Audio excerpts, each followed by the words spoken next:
భారతదేశ ప్రధానమంత్రి నరేంద్ర మోడీ గారు నలంద విశ్వవిద్యాలయాన్ని పునఃప్రారంభించడంతో నలంద విశ్వవిద్యాలయం వైపు ప్రపంచం మొత్తం ఒకసారి చూసింది. అంటే ప్రపంచంలోనే మొట్టమొదటి గురుకుల విశ్వవిద్యాలయమైన నలంద విశ్వవిద్యాలయం ఎలా నాశనమైంది అనే చర్చ మళ్ళీ మొదలైంది. నిజానికి నలంద విశ్వవిద్యాలయం నాశనం కావడానికి రెండు కారణాలు ఉన్నాయి, అంటే రెండు వాదనలు ఉన్నాయి. ఆ వాదనలు ఏంటో ఒకసారి చూద్దాం. నేను చేతన్, మైక్ టీవీ.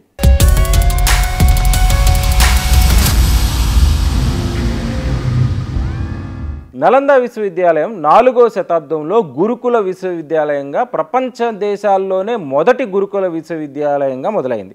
ఇక్కడ గణిత శాస్త్రము, రాజనీతి శాస్త్రము, ఖగోళ శాస్త్రము, కళలు, జ్యోతిష్యం అన్నిటి మీద ఇక్కడ విస్తృత స్థాయి పరిశోధనలు జరిగేవని మనకి చరిత్ర చెప్తుంది. అయితే ఇక్కడ నలంద విశ్వవిద్యాలయం ప్రపంచంలోనే అత్యంత విశిష్ట స్థానాన్ని సంపాదించుకున్న ఈ నలంద విశ్వవిద్యాలయం 12వ శతాబ్దంలో భారతదేశంపై జరిగిన తురుష్కుల దండయాత్రలో, అంటే బక్తియార్ ఖిల్జీ చేసిన ఒక దండయాత్రలో భాగంగా ఇది పూర్తిగా నేలమట్టమైనట్టు మనకి చరిత్ర చెప్తుంది.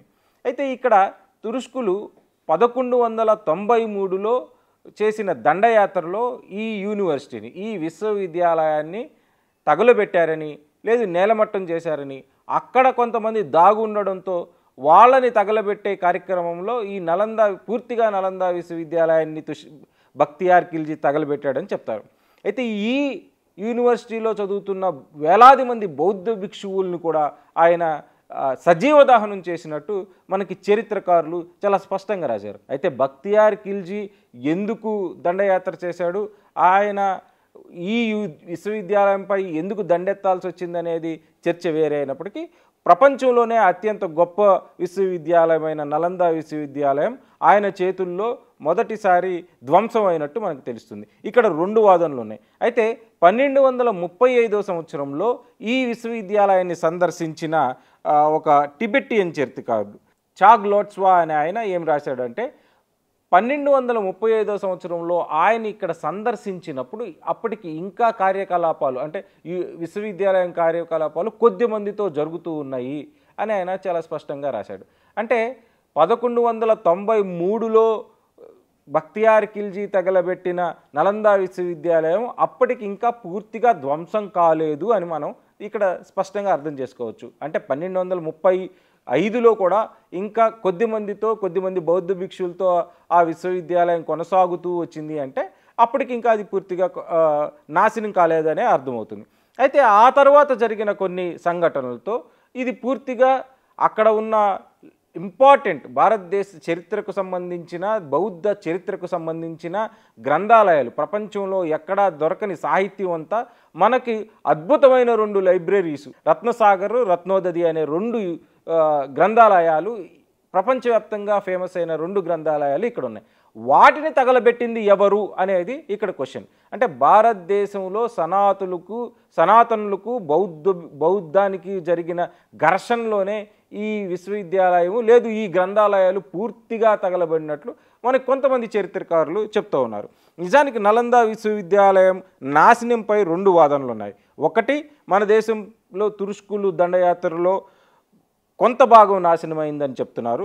రెండో వాదన ఏంటంటే బౌద్ధ ధర్మానికి నాటి బ్రాహ్మణవాదానికి మధ్య జరిగిన ఘర్షణలోనే ఈ విశ్వవిద్యాలయం నాశనమైందని కొంతమంది చెప్తున్నారు. ఇక్కడ టిబెటియన్ గ్రంథం ఒకటి, పగ్ శాంగ్ జోన్ జంగ్ అనే ఒక పుస్తకం, టిబెట్ పుస్తకం ప్రకారం ఇందులో ఈ విశ్వవిద్యాలయంలో ఉన్న 2 ప్రధానమైన గ్రంథాలయాలు 2 బ్రాహ్మణుల చేతిలోనే కాలి బూడిదయ్యాయి అని ఈ పర్టికులర్ గ్రంథం చెప్తుంది.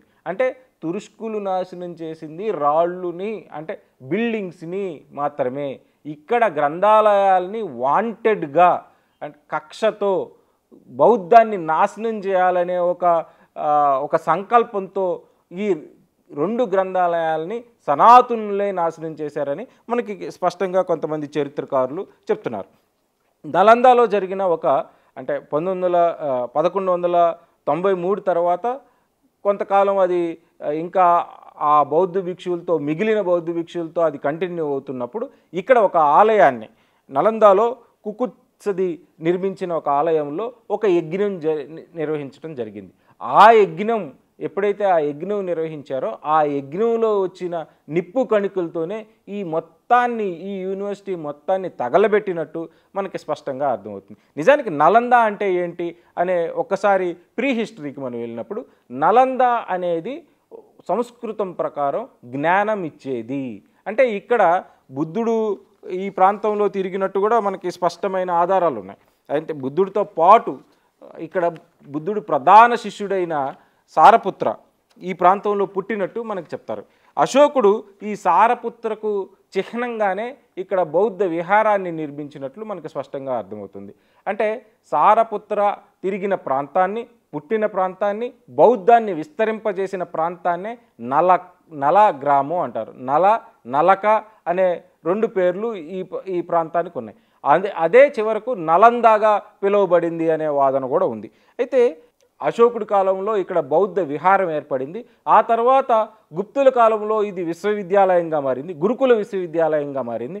అయితే ఆ తర్వాత హర్షుడి కాలానికి ఇది పూర్తి స్థాయి, అంటే ఆ పర్టికులర్ నలంద విశ్వవిద్యాలయాన్ని తను పోషించుకోవడానికి వనరులను కూడా హర్షుడు రూపొందించినట్టు, అంటే మగధ ప్రాంతం కొంత ప్రాంతంలో వచ్చే ఆదాయాన్ని మొత్తాన్ని ఈ విశ్వవిద్యాలయానికి హర్షుడు విశ్వవిద్యాలయం తను పోషించుకోవడానికి ఆర్థిక వనరులుగా మార్చినట్లు మనకు స్పష్టంగా అర్థమవుతుంది. అందుకే ఈ విశ్వవిద్యాలయం ప్రపంచంలోనే గొప్ప విశ్వవిద్యాలయాల్లో ఒకటిగా మారింది. ఇక్కడ హర్షుడి కాలంలో మనం ప్రధానంగా ఆచార్య నాగార్జునుడు ఇక్కడికి వచ్చి ఇక్కడ బౌద్ధాన్ని విస్తరింపజేయడానికి ఆయన విస్తృత స్థాయి పరిశోధనలు చేసినట్లు మనం చెప్తాం.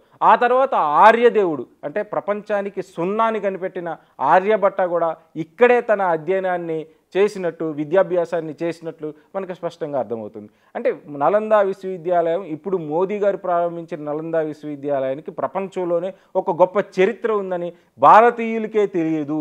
వాళ్ళు ఇప్పుడు ఈ సందర్భంలో తెలుసుకుంటున్నారు. అయితే ఇక్కడ ప్రధానమైన చర్చ ఏంటంటే, భారతదేశంలో ఇంత ప్రపంచం గర్వించదగ్గ విశ్వవిద్యాలయాన్ని నాశనం చేసింది ఎవరు అనేది ప్రధానమైన ప్రశ్న.